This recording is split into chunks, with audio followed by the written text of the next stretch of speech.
You could be capable, respected, and outwardly successful, and still feel your body carrying a constant edge of tension.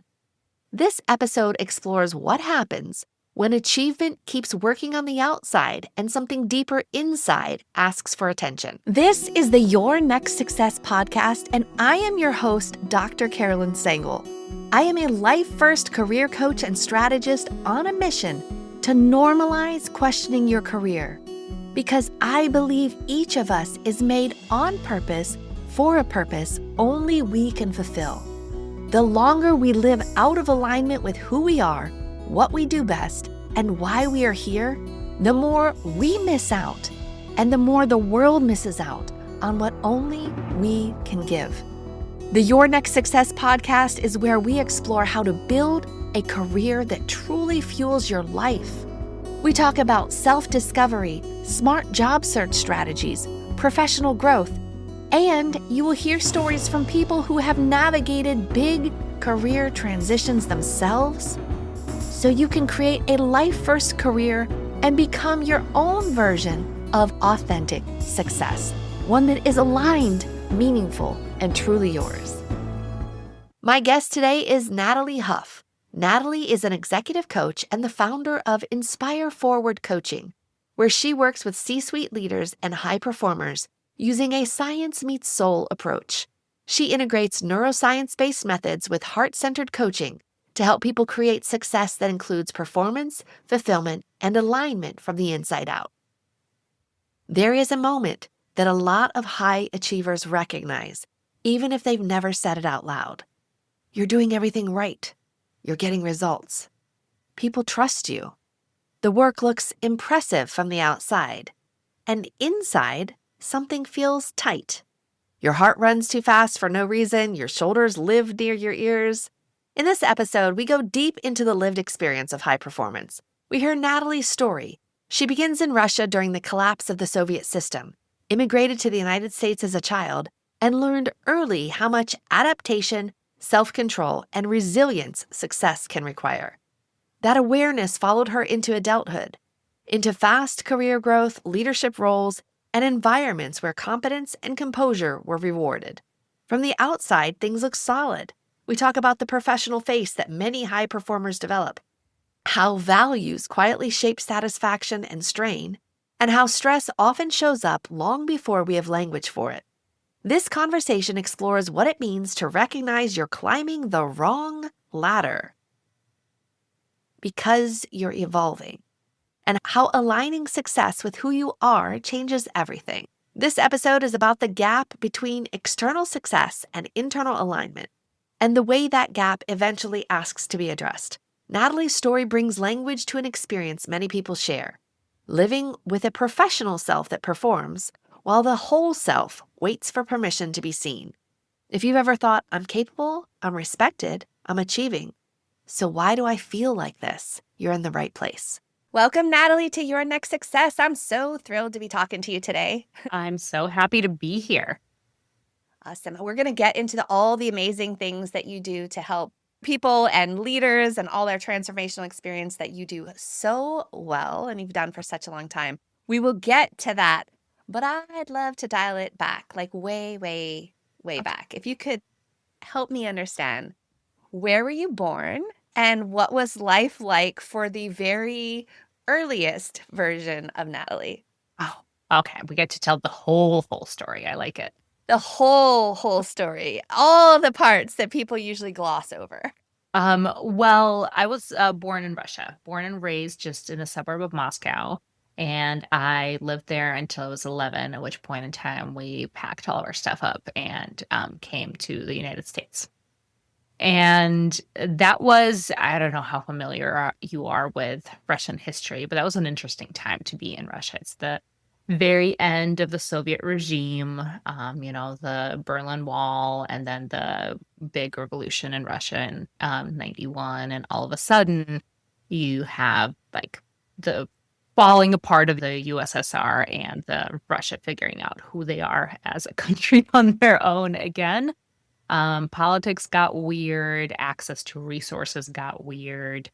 But like you still had to go to school and feed your family and, figure out how to live in life. So my experience back then, was a childhood, right? Like a regular childhood you would see.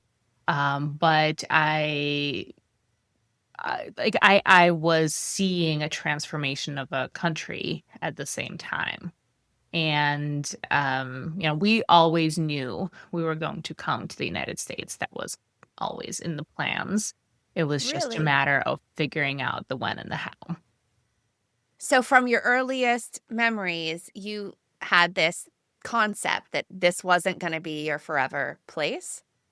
Yes, and, probably I maybe learned it when I was 6 or 7, and because a lot of my family was going through the transition of coming to the United States as well.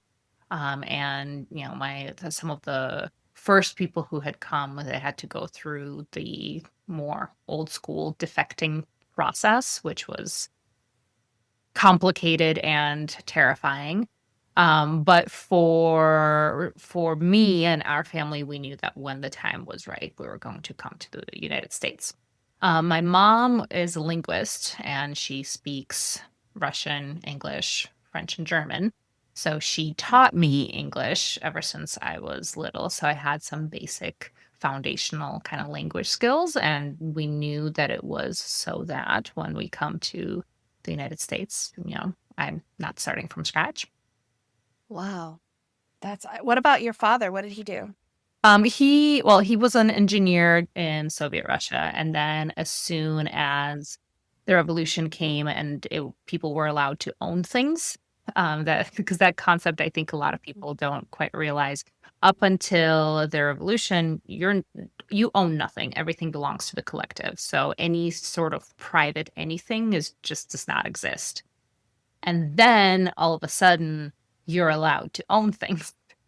Mm. So, at that point in time, my dad started a business and was trying to figure out how to get what is needed in the country into the country. Mm. And that was tea, that was slippers, that was jeans at some point because that was the coolest thing you could have is a pair of blue jeans because that did not exist in Russia either. So, he ran a business as soon as he was able to have one. Wow. And so, did you have any siblings at all? I have an older sister. How much older is she? She is 9 years older than me, and actually her path to the United States is even more interesting than mine. So we're Jewish and Soviet Russia and generally Russia at that time, probably now as well. Not exactly friendly to people who are Jewish. Like your passport actually says your ethnicity, Oh, wow. which is an odd thing to put in a passport. But my maiden name is Lifshitz, so very obviously Jewish name. And the way that you get into universities in Russia is that everybody takes a test to get into university at the same time. And that test is graded by humans, or at least was at the time. And so while there's certain things that cannot have any subjectivity, like math, Yeah. once you get into literature and writing and maybe even some scientific work, some objectivity comes into play. So at that point in time, unless you were bribing some people to get into college with a last name like Lifshitz, you were not going to get into a good school. Oh, wow. So my sister graduated high school, and in Russia, you graduate at 16, and applied to schools in America and went to State University of New York at Albany by herself at 16. We weren't Wow. ready to move yet, and she went on her own. It's an Wow. unbelievable Fascinating. feat. Fascinating. Right. Right. Yeah. Yeah. Now my kids are almost 17 and almost 20. And it's just like, wait, what? Wow. Um, You remember but yourself at wow. 16? Can you imagine? going to I another mean, country. of course, at 16, I thought I knew it all. You know, But I now looking back, had the ego and the confidence way beyond my okay. actual lived experience. Um, and yeah, I have a sister-in-law who was originally from Poland. She came as an exchange student when I was in high school. Of course, like she's not thinking she's there to find a husband, and I'm not thinking she's going to be my sister-in-law. We just became fast friends, but she was kind of brave. I felt like, and that was just as an exchange student for high school. I can't imagine also being like completely Mhm. on your own, new country, new everything Knew at everything. Oh, 16 like your and sister. like college. Like college is not necessarily Correct. easy. Freshman year of college is complicated and confusing as it is. Absolutely. Oh, wow. Okay. So now, in your earliest days of Russia, were there any particular, I mean, I don't fully understand and comprehend. And as a child, there's hierarchy of needs. Were all your needs met so that you were able to like dream and play and find things that you enjoy or not? Like, I really am ignorant. I don't know. There was a period in time when there's just not stuff in the stores. So even if you had money, it was hard to get access. But again, because my dad owned a business and because actually my grandmother, who was a doctor, had a lot of connections from people that she had just helped, we were never in like actual starving space. But sometimes that meant that on our balcony, over the winter, we would have like a slaughtered lamb that we would then use for food and From balcony to table. balcony to table. And it was, a huge accomplishment that other people might not have had. So my needs were absolutely met. Scary time, difficult time for sure. But yeah, I was absolutely able to dream. And one of the things that I remember the most is I never really enjoyed playing house ever since I was little. It was like not my cup of tea. But I remember seeing my dad at work, and this was before he had a computer on his desk. So he just had papers and pens, and it was a big desk, and he would work on things, write things, move things around. So I would play business. I would get at my desk where I would do my homework, and I would write things on papers, and I would move them around and pretend I was like this business person doing businessy stuff. Oh, that's so cool. At what age and stage, and what was your earliest vision of what you thought, this is what success is? This is what it would look like? Um, that's a really good question. I think it was watching my dad, right? Because people would come to him for advice. He would solve problems for whatever's going on in his business. Like he delegated, he was revered in his business. So I guess that kind of seeped into my brain. I didn't translate that into an actual job for a really long time, but I guess I always intrinsically knew that I wanted to be an orchestrator of things and make things happen. Nice. Okay, so now coming here at, it was 11, right? Age 11. And you kind of knew a little bit of English. Mm-hmm. And what were some of those first thoughts and memories of like, this is now your new world? Well, first of all, the English that we learned in Russia, the English they speak in New York, that was a rough adjustment. I very distinctly remember like our landlord was Italian and spoke with a big Italian accent. And I remember having our landlord speaking to our cable person and us not understanding what either of them are saying, but they're understanding each other really well with their separate accents. Yeah. That is a very vivid memory. But yes, you adjust and you adapt. I went into public school. You figure it out because you have to. But one of the things that maybe is even prior to coming to the United States, because we were starting to see some programming come in from the United States at that point in time, we were watching a news program of some sort. And I remember the anchor with the beautiful, beautiful American smile, just smiling all the time. And I asked my dad, I'm like, why is she smiling? I don't get it. We're not, there's nothing happy happening right now because that's not culturally not what you do. Yeah. And he explained to me, like, that's how it is in America. Like, nobody cares about your problems. You come in, you bring your positive attitude, you bring your big smile, and you solve your private problems on your own. Oh, And kind of that perception of there's the professional face you put on yes. is one that was very deeply ingrained for me for decades. Mm, interesting. And you first noticed it on the news. Yeah, because yeah, I think culturally, my family has some Polish roots and some Irish roots, but culturally, it's a little more serious and not that they're not happy, but they're just not smiling. Like that's just not the emotion that you visibly. Smiling is not the default.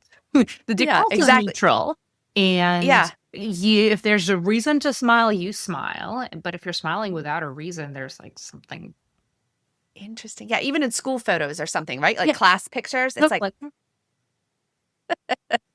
but then here it's like all the time. awesome. Very interesting. Okay, so as you got here, were there any particular like school subjects or outside of school things that were fascinating or that you loved doing that you just lost yourself in?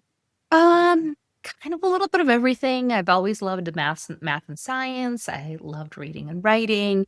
So there was a little bit of everything. I never really had good clarity of what I wanted to do with my life. But I was kind of always jealous of people who had that really good vision of here's what I want to do and here's what I want to be. I had this perception of what it would feel like. Hmm. And I what was that? hadn't put it in words, but it was that concept of I am orchestrating something, right? I have Yeah. people that come to me that I help. I have people that help me that I delegate to. I am kind of the center hub of the things that are happening and that what allows things to happen. Kind of that perception and that feeling was in my mind, but I didn't know what that specifically was. My parents really wanted me to go into pharmacy. They Hmm. were sure that that was the direction that was going to allow for most success, partially because science always came easily to me, partially because there's a lot of money in pharmacy, partially because my grandmother was a doctor, my uncle is a doctor. There's a lot of medical in our family. So it, logically kind of makes sense. Pharmacy is absolutely not my thing, as I learned after 2 courses of organic chemistry in college. No, there's zero chance I want to do this every day, all day long. So, as you were in high school trying to figure out what you wanted to do next, you listened to your parents and then what happened? Like, how did you choose where to go for college and what to even start as a course of study? University of Minnesota, just kind of right here is where I went. Again, because it was partially driven by what my parents wanted, partially driven by what I wanted, and it was affordable and convenient in here. And but you were in New York, but then you got to Minnesota? Like, what was that? Oh, yes. We started in New York. We were there for a couple of years. New York is hard. It's a great entrance place, but it's hard to find a job. It's hard to build a career, and just the quality of life is very different from what you would find in Minnesota. So, when I finished middle school and I was about to go to high school, and I was really excited because I had gotten into Stuyvesant, which is one of the best high schools in New York. I was going to be going into Manhattan on a train every morning. It was going to be amazing. Um, my parents, they said, we're going to go somewhere else. So my mom had found a job in Minnesota. We moved. I cried on the plane. I thought I'm going to go to like a village in the middle of nowhere because that was my impression of what happens outside of New York City. Um, and so we ended up in Minnesota, and I ended up really, really loving it. And it is not a village. It's a really great education system and a really great healthcare system and a really great park system. And just all in all was really great quality of life. I remember coming into Minnesota, and we were going to a grocery store, and just the aisles in the grocery store, like the width of the aisles, so enormous that I couldn't really understand why there's all this wasted space. And then we were crossing the parking lot, and the cars stopped to let us pass. And I'm like, why are they stopping? What do they want from us? I don't I don't understand what's happening right now. Because again, it's just a very different pace of living, very different quality of life. Because in New York, nobody's going to stop for you, so you just wait for your opportunity to cross, and make sure there's no cars. But here, like, if somebody's pretending to or thinking about crossing the street, people will slow down, let you pass, so that you're safe on the other side, and then go on their merry way. Just these little adjustments were very, very challenging. Do Interesting. it. I Okay. have to. So then you graduate high school and University of Minnesota is there. What was your what was your major that you thought you had? Pre-pharmacy was what I was going into, and I got through a year and a half, 3 semesters, and I really deeply, truly hate it. This is awful. So I didn't know what I wanted to do, so I went into communication because that seemed general enough. And it wasn't that I was necessarily shooting for marketing. I was not necessarily shooting for where I ended up, but communication was great. It was at the College of Liberal Arts. I could do it fairly easily. And when I was done, I took my last final, but at that point in time, I already had a job at an advertising agency. And I had moved to the Bay Area because by then I was done with Minnesota and I wanted to live somewhere else. And so I had a job at an advertising agency, took my last final. The next morning I got in a car, drove, and started my professional life. Oh, interesting. Okay. And how did you select that particular company, that particular job?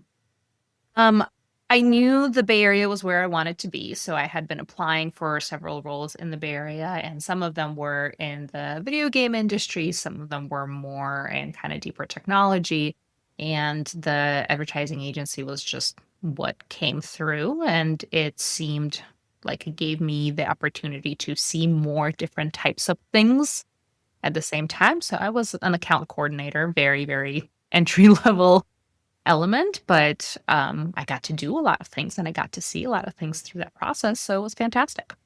This was also 2007, so I got to do it right up until the 2008 crash. Yeah. And then, surprise, not a lot of people are spending money on advertising. So there were a lot of True. layoffs, and I was part of it. So had you been to the Bay Area before? Like, how did you know that was where you wanted to be? It's actually interesting because I met a guy on a trip in Paris that happened to be in the Bay Area. Interesting. So was that part of your reason why you wanted to be in the Bay Area? I knew I wanted to leave Minnesota. I was definitely done with that, and there were a couple of places that I was considering, but once I met the guy and once I visited, it just made sense to go there. Gotcha. Okay. So life was seemingly fun and well settled until all of a sudden economy crashes and it's not, and you're now caught up in a layoff. How was that experience for you? Scary. Yeah. Really, really scary. But also I was young enough to not really be able to translate it into what it could possibly mean. Right? Like I'm still making stupid decisions with my money.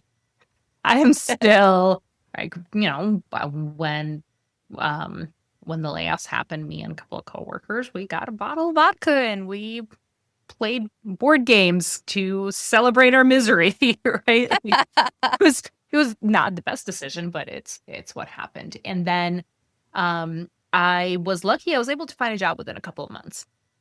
Oh, wow. That's pretty great. And it just so happened that I found a job in the photography industry. This was a service that provided kind of an entry-level service for websites and a way to sell photos for professional photographers, which really worked out beautifully. They pretty much only had engineers working at that company. It was a true startup. They needed somebody who can take it from their organic growth that they had just in the forums and photography forums Yeah. to be better. The product was great. The product team was amazing. And it was during a time when a lot of people were losing their jobs and using that as an opportunity to follow their dreams to become a professional photographer. Well, that Interesting. industry had a boom. We had a product that met that need at that particular time. So we're able to capitalize on that opportunity. And for me, I got to do things and pretty much everything hit Yeah. because the market was going in the direction and we had the product that could support it. So I started as a marketing manager, and 8 years later, I had a team of 12. I was the marketing director, and we had 10x growth of our subscription base, and we were acquired by a larger company that was planning to go public. So it was the dream for Silicon Valley startup life, but there was a lot of luck involved as well. And how did that feel? Like, as you were promoted to different levels within that startup as it grew, were you chasing the promotions? Like, did you want that, or it just kind of happened? And then, like, how were you developing as far as your own sense of self and what you truly wanted versus maybe like what the world wanted? Just not leading, just curious. Yeah. I recognized that I liked marketing. I liked marketing because it allowed me to make an impact in multiple ways. I liked working with a product that helps people. So that was incredibly satisfying. And I also happened to have a really amazing manager. The CEO of the company was just a fantastic human, really focused on enabling his team to do the things that they need to do and giving people chances to try things. So while in my mind, I knew that I wanted to grow to be a leader, again, that perception of that feeling of being the hub to the spokes. And I also, at that point in time, kind of set a target for myself that I wanted to be a director by the time I was 30. And I had shared that target with my manager at the time. So it was a collaborative effort, both with him challenging me and supporting me and enabling me. And we're bringing in really fantastic people. And this was also a time where I didn't have any other responsibilities. So I could focus on that growth, and the company was doing well, and we were doing great work for the customers that we had. It was just, everything came together beautifully. And did it feel awesome? Like, did you love your life and your work? Like, was it holistically like you were living that dream? It was the dream, awesome. Imagine what your life would be like if your career aligned with who you are, what you do best, and actually fueled the life you want. At Next Success, we support all ages and stages through career transitions, from students exploring majors or careers to job seekers actively searching or reimagining their next move to professionals committed to self-awareness and leadership growth. Stay connected and explore what's possible at nextsuccesscareers.com and follow Next Success Method on LinkedIn, YouTube, Instagram, and Facebook. Those good old days that you think back on? It was when everything comes together and you have exactly what you need for that particular moment in time. And it was awesome. And so then what happened? Then the company got acquired and the magic spell dissipated. Yeah. As it tends to do. And it's not that the company that acquired us was doing anything wrong necessarily. They were running a larger business that had corporate needs and corporate processes. So it broke some of the some of the things that were able to be done well because you had people that deeply cared about the product and because you had people that were close to it and weren't necessarily constrained by systems and processes. But that's not necessarily scalable. So what they're doing is they're trying to set it up for scale, right? And that changes things, and that changes the culture, and that changes the feeling of the work. So a lot of the people who knew the product really well and cared about the product started kind of going on their own way, which were bringing in new people who didn't care about the product the same way because they didn't see it from its infancy. So that was time for me to leave as well. It's also that time that my husband and I decided that we wanted to leave the Bay Area and we were going to move to Minnesota. So it was what brought about that? Like, was he originally from Minnesota? No, he's California. So this was this driven by you? Like, yeah. Yeah. Were their parents still there? Like, what was the draw? His parents are in California, my parents in Minnesota. We would come in the summers, and one of the things that we used to do is we would rent a cabin somewhere far up north next to a lake. And it would usually be somewhere where there's not a lot of cell service, there's no internet, and you truly disconnect. And you just swim and tan and eat and sleep and drink and light a fire. It was just a completely do nothing kind of week. Like an amazing experience. Amazing experience. So we would do it for a week every summer. And he started coming with us. And at one point in time, driving back from this, because would we ever think about moving to Minnesota? Yeah, there's plenty of reasons to. The California was changing, the Bay Area was changing, the costs were rising. If we wanted to buy a house, we'd need to think very long and hard about whether or not we also wanted to save for retirement. And then when we came back that next week, we got a notice on our apartment, our tiny 1-bedroom apartment, that they're going to raise our rent 50%. Oh, wow. And well, we thought it was going to be later, but I guess it's happening now. Interesting. So we started the process. It probably took us another year to find where we wanted to live and make sure that we visit in the winter so that to get a full picture. Yeah. And he still said yes, I guess. Yeah. And so we ended up moving to Minnesota, and I found my job here, which was also kind of a big change. I was working with a recruiter, and a recruiter encouraged me to apply for a job that I had seen before, but I didn't want to apply for because it wasn't a sexy, fun job.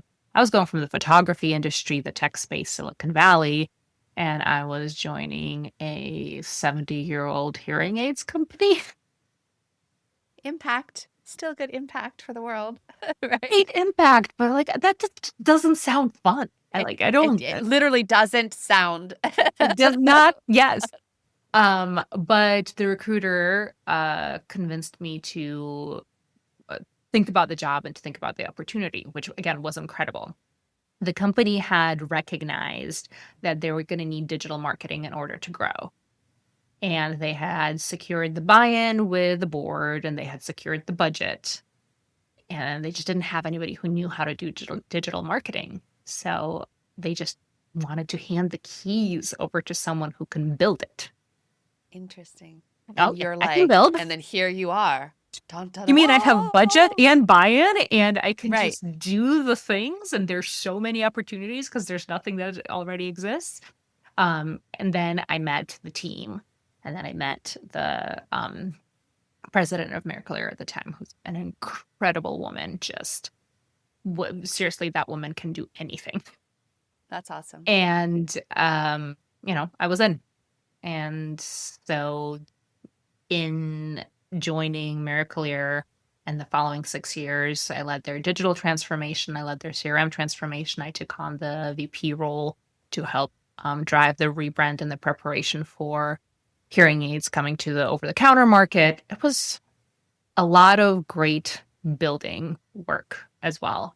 And that's where the experience of, okay, I am the person that people come to with all the questions, and I orchestrate and I make it happen. And I have an impact on my team. I have an impact on the business. Americareer is a franchise, so I have an impact on small business owners, and the end users have a fantastic impact. This is it. This is what I like. At one point in time, my leader gave me feedback that I have the best poker face that he's ever seen. I'm like, yes, that's the American smile. This is what I've trained for. Isn't that what you want? Yeah. And I very distinctly remember having this conversation, and his feedback was, yeah, that's great. I'm glad that you're completely unflappable, but you might want to consider, bringing in some more vulnerability into the equation so that people don't just want to work with you because you get stuff done, want to work with you because you get it and they can relate and you can kind of build those relationships. And that was the first time that I was really thinking about intentionally building personal relationship in the professional space. It's sometimes it would organically happen, but Right. And I think the journey of like recognizing that your professional life and your personal life aren't really separate. Yes. Kind of- Yes. This whole fallacy of like work-life balance, as though there was a work me and a home me. And the reality is, while some people say, oh, it should be work-life balance, I'm more like, no. It should be work-life integration. Yeah. Because you're hired to do a job, but you bring your whole self to work with all your baggage, with all your likes, dislikes, with all of whatever's going on in the rest of your world that's absolutely influencing how you perform at work. And then your work is influencing how you perform at home. So it's like they are connected. If Yeah. you Okay. didn't sleep at night because your kid's been sick, you're not going to be your best self at work. And Right. if you had a terrible day at work, you're not going to be your best self at home. It's not severance. Right. Yeah. That's not how that works. Yeah. Okay. And so you get this feedback, and then, and were you like open to it and understanding, or were you just like, It I'm was not scary. sure. I Yeah. get it. I understand the logic behind it. But what if I become vulnerable and people don't like me? Mm. I can That's such an be, important thing. yeah. Yeah. I can be professional. I can get stuff done. And if people have a problem with my professional self, it's not a reflection on me as a person. It's a reflection on my professional self. And I can adjust my professional self all day long. Totally fine. But if I bring more of my authenticity and my personality and my whole self to work, that's true vulnerability. That's truly letting yourself be open to attack and disappointment. And that's terrifying. It is terrifying. It is. And how did you, and freeing, right? But the first thing is like, is the terror is what shows, right? Like the, what if they don't like me? What if it goes wrong? How did that evolve in you over time? Because I know now you seem incredibly authentic, vulnerable, awesome, and you help others to do the same. Okay, but let's go back to like the initial stages of like dipping your toe into this vulnerability water. Like, what was that like? It's a lot of therapy and it's a lot of self-work. Like this is not something. Actually, no, let me rephrase this. I was going to say it's not something that you can do alone. I know people who have done it on their own. They have done it through podcasts and listening to audiobooks and kind of downloading guides and doing practice, but that's a much harder and much longer process. I needed a lot more help than that. I had guides, I had therapists, I had executive coaches to lead me through the process. And one of the defining moments of that process was working to figure out what my values were, not the values of this professional Nataly. Yeah. But my values. And once I figured that out, all of a sudden, it clicked why certain things were stressing me out. Why I felt so emotionally impacted by certain areas, and why I was unhappy, even though everything seemed fine. Yeah. Right? Yeah. dig into that a little bit more.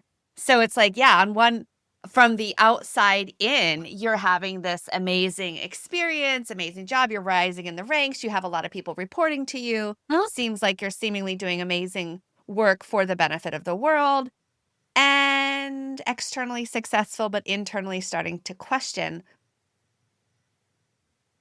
Take us through that a little bit more. What did Yeah. that actually look like? Yeah, feel like? So before the values work, it was just more of a recognition of like, this is harder than it should be.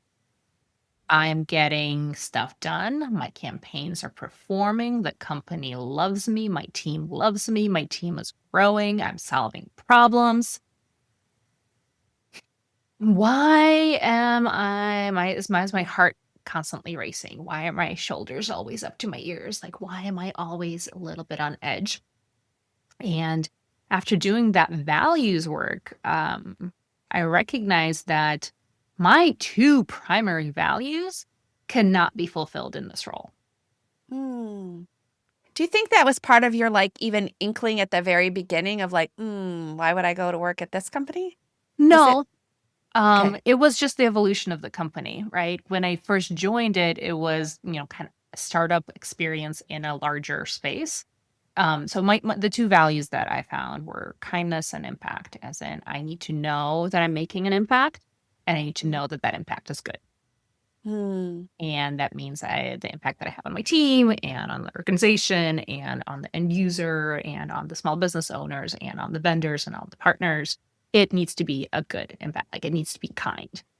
So when I first started, that was absolutely it. I was absolutely able to make an impact because it was just me building this from scratch. And I was absolutely able to do it with kindness because it was still small enough where I could make the decisions. Hmm. But as the company grew and the company is integrated into was a multinational organization that was transitioning into becoming a global organization. So they're starting to introduce a lot more synergies, a lot more centralization, a lot more elements of the things that you would need in order to grow. So again, can't fault the organization for doing what they're doing, but Yeah. they're taking away my ability to make an impact because I was sitting in steering committees and pre-steering committees and post-steering committees, and I was making PowerPoint slides all day long. And then separately, I couldn't make decisions that I believed to be kind, Hmm. right? So once you're working for something that is that large, you're focusing a lot more on the shareholders than you are on your employees, right? And you're focusing a lot more on the overarching large machine of the company than individual humans. Again, this is perfectly normal and perfectly standard. Yeah. But that doesn't fit. But your internal draw of what you're feeling like of like this isn't it, and what you really wish you were being able to do was no longer being fulfilled. This is the thing that people need to understand. Like you're allowed to grow and evolve as a human, and something that was a great decision a few years ago might not be the best decision for who you're becoming. And Yes. it's totally okay to question. And in fact, questioning doesn't mean there's something wrong. It means there's something right because you're trying to grow into your next thing that's getting ready for you and the next thing for you. So like, okay, so I'm so happy that you're starting to recognize this about yourself and what you're truly feeling called to do. And then what happened? Like, So I moved to another startup at that point in time because I thought the answer was just don't work for a large I organization. need a new job. That's people's conscious awareness is, this doesn't feel right. I know I need a new job. And that job was aligned, right? I was Okay. able to make an impact and I was able to create a very positive impact, but it was still a job, right? And the job was hard and startup world is hard and the economy was changing and I was still stressed and I was still, there's a particular moment that I talk about a lot, definitely with my clients, but you might have heard me mention it elsewhere on my social media. I was particular stressful time in that particular role, and I was trying to be a productive member of my family, and I was doing laundry, and I was pairing socks.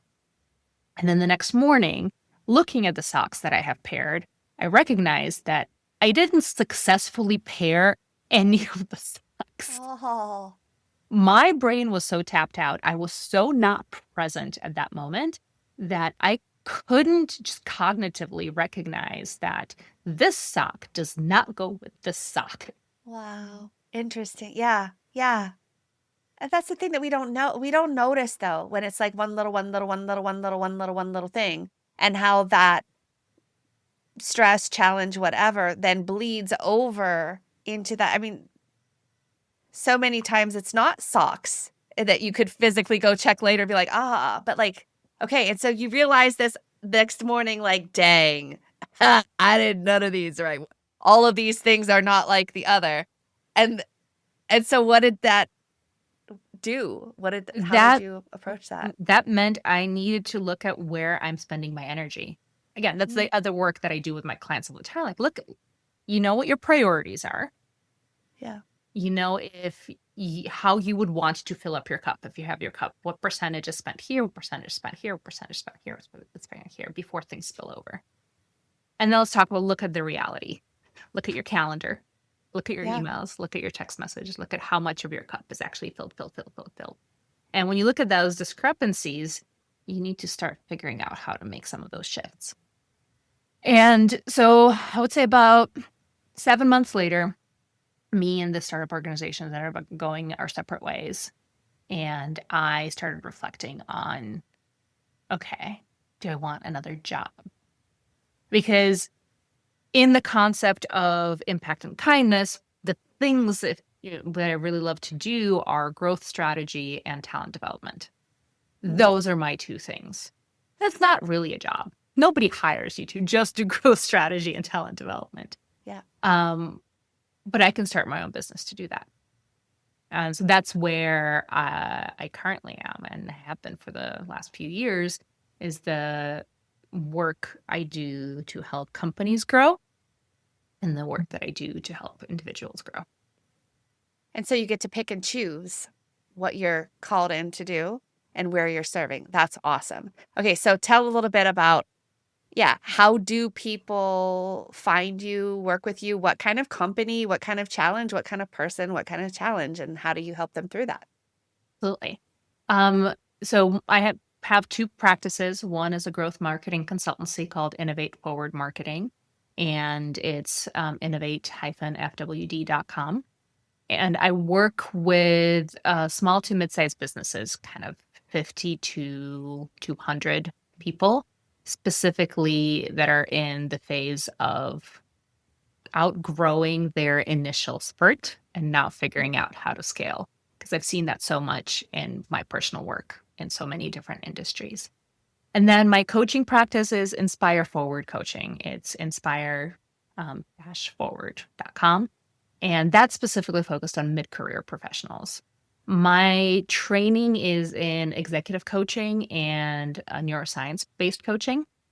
And my focus is really helping people who want to become executives, that have gotten to a certain part of the ladder and they need to figure out how to make the next jump, or who have gotten to a certain part of the ladder and they are looking around, they're going, I'm on the wrong ladder. I'm on the wrong ladder and it's leaning on the wrong wall. Yeah. So those are the people that I usually work with.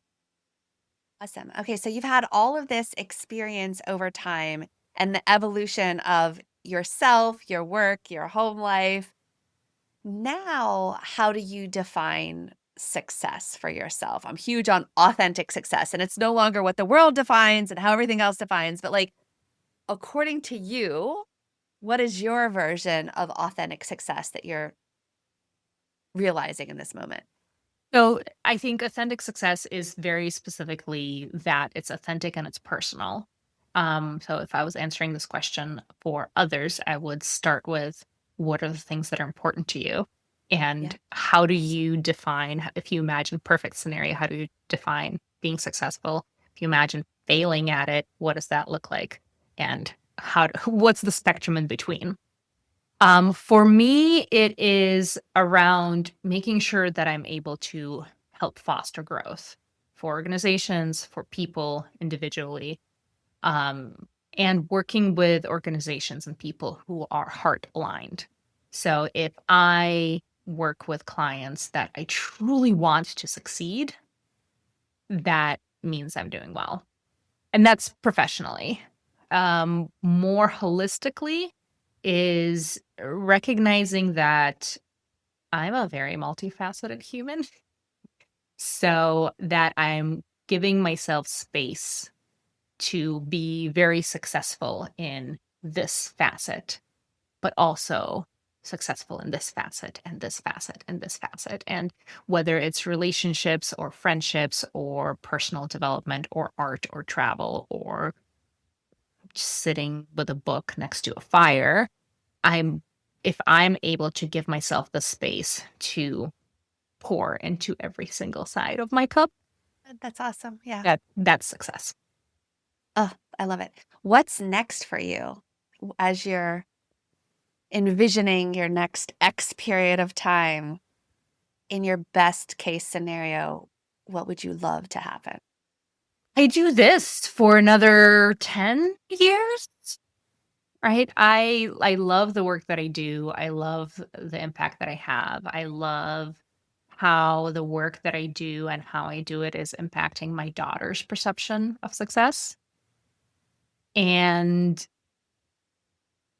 once she's old enough to be out of the house, I have the flexibility to reevaluate yet again and see what's Yes. next. Because Yes. I don't think this is forever. I know there's going to be a next phase in my life. So what's next is building this phase strong enough to give myself the freedom and flexibility to figure out the next one 10 years down the line. Oh, I love it. I love it. This has been such a beautiful conversation. I'm absolutely so thankful for you sharing more of your story. Remind people once again, if they'd like to get to know you, if they'd like to follow you, if they'd like to learn more about the work that you do, please remind them how they can go about doing that. You can always find me on LinkedIn, Nataly Huff, NatallyHuff. And my two businesses are Innovate Forward Marketing, innovate-fwd.com, and Inspire Forward Coaching, inspire-forward.com. Awesome. Thank you again, Nataly, for all of your wisdom, experience, time, lessons, all of those things. I highly encourage everybody to go ahead and get connected with Nataly. She's an amazing human. And I wish you all the best. Carolyn. Keep me in mind if you need help in your chapter moving forward. Happy to help. Thank you so much, Carolyn. It was wonderful to speak with you. Nataly, thank you for the depth and honesty of this conversation. I am grateful for your willingness to share both your story and your wisdom, and for the work that you do to help people build success that supports their whole life. Thanks for listening to Your Next Success with Dr. Carolyn Sengel. Remember, authentic success is yours to define and includes aligning your career to support the life you want.